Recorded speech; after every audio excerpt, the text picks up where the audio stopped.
Today on Locked On Rockies, out of the basement and into fourth place. You are Locked On Rockies, your daily Colorado Rockies podcast. Part of the Locked On Podcast Network, your team every day.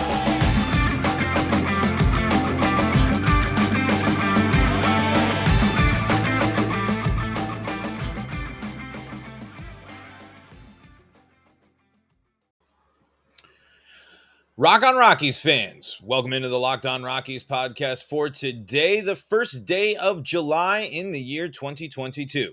I'm Paul Holden, your Rockies fan extraordinaire, bringing you your daily Colorado Rockies podcast, like we've been doing for a while here on the Locked On Podcast Network. I've been following the team all my life, bringing you your Locked On Rockies content here for a year and some change now.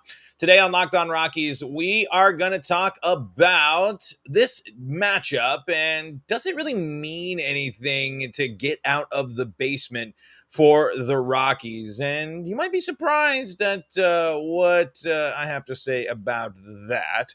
But a reminder, this is the Locked On Podcast Network where you can find your team every day. You can also find great podcasts on your favorite streaming service, free, of course. We're also on YouTube. Your subscription on YouTube, it's just a sub. It's nothing paid. Is a massive, massive help for us here on the Locked On Rockies podcast and all your other favorite Locked On podcasts. So go check out Locked On Rockies, Locked On Avalanche, and Locked On Nuggets as well.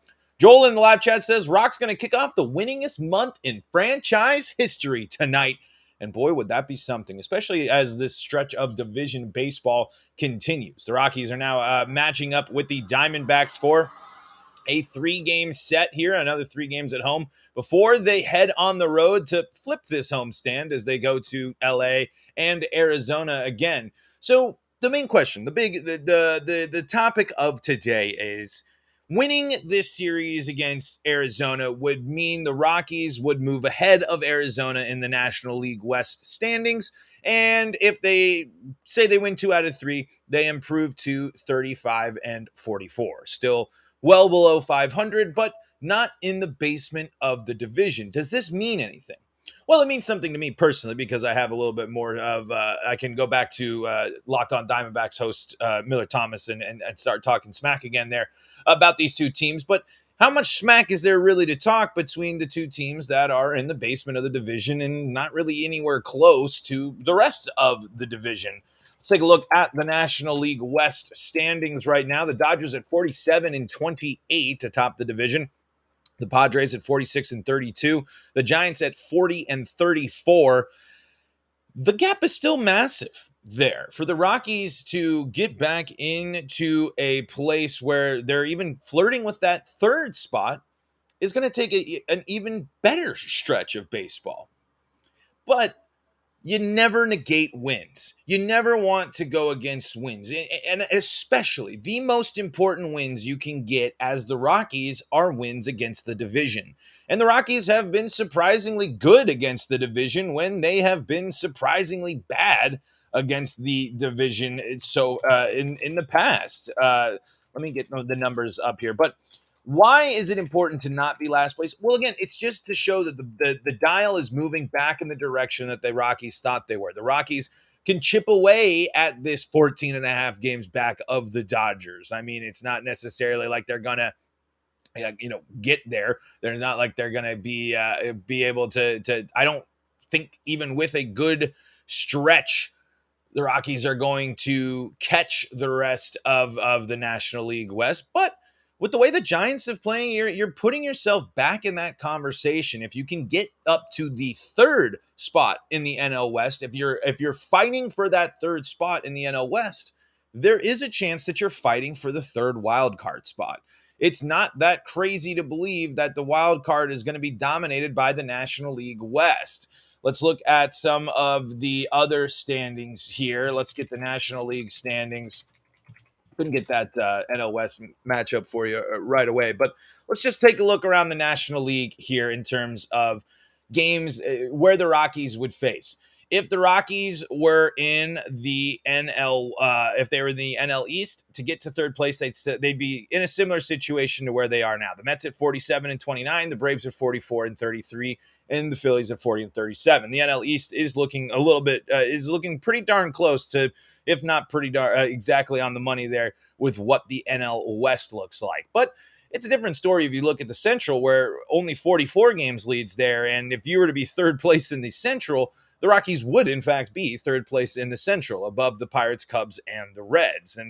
But they'd still be 10 games behind the Cardinals.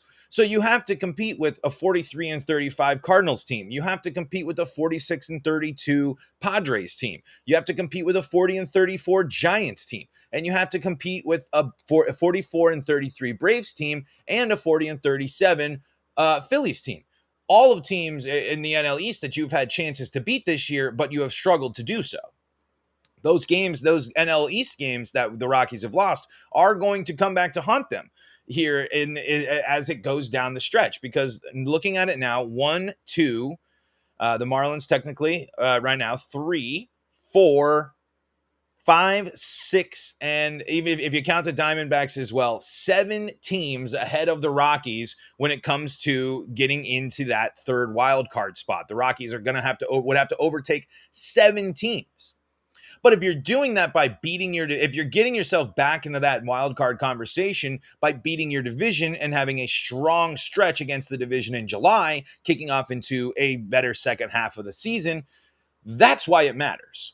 That's why the series against Arizona matters. It's not that because it's the beginning of July, it's a division. It matters because you still have the small sliver to work your way up. The path back is incredibly difficult. You have to get help from other teams. You have to have other teams not perform as well. The Rockies' timeline back to the wild card, or the path to the wild card, is basically like walking on the most thin piece of ice that you could in pitch black with just a little flashlight ahead of you on your head. Now, it's possible, it's doable, but there's treacherous turns and there's treacherous corners and there's treacherous spots at every point.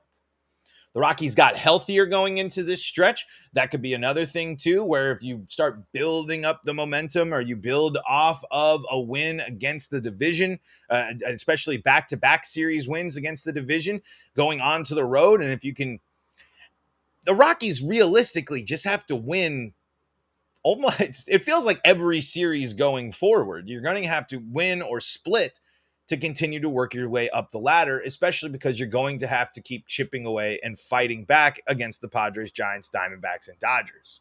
If you want to stay relevant, you can't go and beat the Diamondbacks and then go on the road and lay a big and then have a big stinker. But how do you get back? How do you build the momentum? That's what the Rockies are doing now. Of course, unfortunately, Germán Marquez and the Rockies got shelled in Game 3 against the Dodgers. But you're going to take 2 out of 3 against the Dodgers every time if that's how it's going to break down in the series win. Those series wins, the wins against the division are going to carry massive amounts of weight because of not only the Rockies being able to beat good teams and being able to go up against strong competition, which should carry over to them beating other teams. Hasn't always been the case, especially this year. We also get to see a more clear picture of this Rockies team getting back into the competitive window. So that's kind of the big picture. But let's keep asking, so what? So what? Is this really can this really flip the script? Can this really change a season around? Before we do that, I got to tell you about some of the great folks that make this show possible, and that includes BetOnline. BetOnline.net is your number one source for all your betting needs and sports info. Find all the latest sports developments, league reviews, and news, including all the Major League Baseball action. And guess what? You can also get in on the MMA, the boxing, the golf, all that action. All the sports. Anything that's going on in the world of sports, BetOnline's got you covered, and it's your continued source for all your sporting wagering information, including live betting, esports, and scores. And BetOnline.net remains the best spot for all your sports scores, podcasts, and news this season. BetOnline is the fastest. BetOnline.net, I should say, is the fastest and easiest way to check in on all your favorite sports and events. Head to the website today. That's BetOnline.net, or use your mobile device to learn more about the trends in action. BetOnline, where the game starts. So, what am I hoping for? What am I looking for when it comes to the Rockies in this? A series win is great. I'll feel better if the Rockies are in fourth place. But does that change the mentality of the Rockies? Does that alter what the Rockies' plans are going to be as they head into a very important month, which is July? You're either going to find the Rockies in a position where they've started playing good, consistent baseball. They're winning more games than they probably should, and they're confident in what they have to see if they can at least make a run at the wild card and try to make a splash. The more realistic option and the most likely option is the Rockies are going to be mediocre and they're just going to be par for the course. And when the trade deadline comes up, all of us are going to be sitting here saying that they have interesting pieces to move on from, and they could use the rest of the season to play their prospects, some of which who are scorching hot and deserve to just see what happens if we can get them consistent everyday playing time. Or the Rockies are just going to be bad. What's the most likely thing? And it's that one. It's the mediocre ball with the why are we holding on to these pieces when we could just be giving Montero and Tovar every day at bats? Why not see what these prospects have? It's okay to acknowledge you're not in the hunt in July. If you're a smart baseball team, Coors Field is still going to be packed for the rest of summer. Coors Field is not, people are not going to stop going to the Rockies games because Jose Iglesias and Daniel Bard aren't on the team anymore. In fact, there might be some people some Rockies fans that might be more inclined to go if they're seeing the future of the team. It's kind of weird if you think about that way. If the Rockies move on from some pieces that have been solid contributors and aren't winning a bunch of ball games, aren't you still a little interested to see what Tovar would do at the major league level this year, while he's continuing to just hit nukes and go nuclear in the minors? Don't you want to see Montero get more playing time? Don't you want to see him get at bats? I don't want to see what happened with Brendan Rodgers, where we have these players that have done so much, that have been great in the lower levels, kind of sit in that purgatory. And wouldn't it be better to get those players the reps and get something back for someone like a Jose Iglesias, someone like a Daniel Bard? Are the Rockies going to extend Daniel Bard? Is that really the part of the plan? I mean, it could be. But he's getting a little bit older. He's had some instances where he's not as sharp. That changes, obviously. He's been dominant of late. One earned run, I think, in what, 16 appearances, 15 appearances? Those are the type of questions. And these series, like this one against Arizona, these will shift the mindset and the narrative and the idea that Dick Monfort and Bill Schmidt and the Rockies have of this team. Well, but I mean, and it's curious. It's an interesting spot. Obviously, with the extended playoffs and with the extended wild card, it's such an interesting line to walk, especially when you're a team like the Rockies and you're in this situation and when you're facing something like the trade deadline and all these other stuff that you might have a bunch of shifting around in. Is it worth it to not sell to go for a third wild card spot? For just that one game, that one play-in, that one opportunity, is it worth it to hold on to CJ Cron, Jose Iglesias, Daniel Bard, and not get anything back for them potentially? I know Cron's got the extension. He's going to be there. He can contribute as a player there, but still. If you have a shot at the division, if you have a shot at one of the wild card spots and you're feeling like if you're coming down to the trade deadline and you can kind of get a picture, you can kind of get an idea. There's going to be some surprises. There's going to be some team that will fall off, some team that will rise up. It always happens. It's a lot to not do anything, as we saw last year with the Rockies. The Rockies could be in an interesting spot if they made some change, if they actually made some moves, and then they'd be which could have impacted where they're at now. I don't think it's worth buying all the way in for a third wild card spot. Me personally, if the Rockies haven't found themselves with an actual clear path to the playoffs that we can believe is going to happen, I think I'd rather see Tovar and Montero get bats. Jose Iglesias has been great, sure. But is Jose Iglesias the future of the Colorado Rockies? No. I love CJ Cron, but CJ Cron, just like other favorites, I mean, you ain't going to trade Ramon Marquez now. That certainly ain't going to happen. Is it worth having CJ Cron play first base and contribute and be great when Montero is on the bench not getting anything and he's not in the minors anymore playing? Would be worth it to actually get Montero out there at the major league level playing first base as much as possible for the second half of this season than it is to have CJ Cron over there.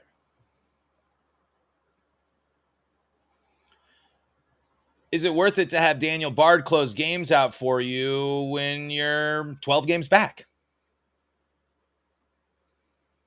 I mean, obviously the Rockies aren't winning the division. We know that. But to make up this ground, the Rockies are going to have to play exceptionally good baseball against an exceptionally tough schedule. We've talked about the difficulties of this schedule. We've talked about what's lies ahead. Second hardest schedule in baseball for the remainder of this season, only behind the Red Sox and just barely. And at the forefront, division games. So on one hand, I'm sitting here, yes, every division series matters. Every time you have a chance to take it to the division, especially when you got a home series, you got to take down your division rivals. It's going to help you. It's the way to the playoffs. And if the Rockies do that, they're going to be back on the track. They're going to be feeling a little bit better. They're going to be moving their way towards that wild card spot. But on the other hand, I'm being realistic. The Rockies are still 9 games, 10 games below 500. They're double digits out from the division. Why not get a better understanding of the next step? This is what I've always wanted from the Rockies. It happens. Sometimes you got to throw in the towel in the season. And the Rockies season ain't dead yet, but it's looking there. And it feels better as Rockies fans when you're looking at, this season got away, but we're seeing the future of the Rockies getting playing time. The Rockies front office made some moves to get better in the interim or in the long run instead of just in the interim. I don't know. It's an interesting dilemma. Obviously, you're never rooting. I'm not saying the Rockies should tank. I'm not saying the Rockies shouldn't go after every win possible. But it's the realities of playing in such a tough division, and then the wild card and the road through the playoffs after that being so tough as well. Why not buy in for a team that could make a little bit more of a run, a little bit more of a ruckus, a little bit more of some damage in the playoffs than attaching it to a wing and a prayer, a maybe, a what if, a hopefully here in the middle of 2022. Let's get ready for tonight's matchup for the Rockies and take a look at what we got ahead of us here. 6:10 Mountain Time as the 33-43 Colorado Rockies take on the 34-42 Arizona Diamondbacks. The Diamondbacks. The old Diamondbacks. Boy, oh boy, do I love the Diamondbacks. Not really. Senzatella taking on Merrill Kelly. Merrill Kelly is 6-5, 3.64 ERA, a whip of 1.30, 84 innings pitched, 79 hits, 71 Ks, 30 walks, and the 5 home runs. That right there, that is going to be a key focus for the Colorado Rockies this game. Go up there, take pitches. Let them pitch to you, and let this guy actually find the zone. If you want to compare it to Senzatella, that is 16 more walks than Antonio Senzatella has in 2 more official wins. But there is more innings pitched from Kelly, sure. But these are 2 starters that have been in the game for a bit this year already. I mean, plenty of starts, plenty of appearances underneath them here. This Arizona lineup going up against Senzatella, we got a lot of positive batting average here. Rojas leading off 5-13 with batting .385 against Senzatella. Marte, the DH, .417 batting average, going 10 for 24. Walker, first baseman, .476, 10 for 21. Peralta there, the only one that seems to struggle a little bit with Senzatella in terms of players that have had at bats against him. 219 batting average there. No strikeouts against him. Walker struck out a few times, and same with Marte. Senza's gotten him a couple of times. Varsho, 571 average there in 7 at bats, going 4 for 7, and the catcher there, Kelly, 2 for 7, 286 average. So plenty of people that have seen Senza before, and Senza's got to avoid the barrels. He's got to avoid the damage. He's got to make sure that he's locating his pitches in a good spot, that it's getting the weak contact. He's got to do what he is capable of. And Senzatella, another thing where it's just hasn't been that sharp. I mean, the runs haven't been bad, but you're just looking for Senza basically at this point. 5 innings. Last time he went out there against the Twins, 8 hits, 4 runs. I just, when I watch a Senza game and they're just barreling him up and I feel like they're just making great contact with the ball, my stomach just sinks a little bit. Just makes me a little uneasy because I know how good Senza can be. I know how much weak contact Senza can generate. Just hasn't been there like we've seen, of course, with a lot of Rockies pitchers missing their spots so far this season.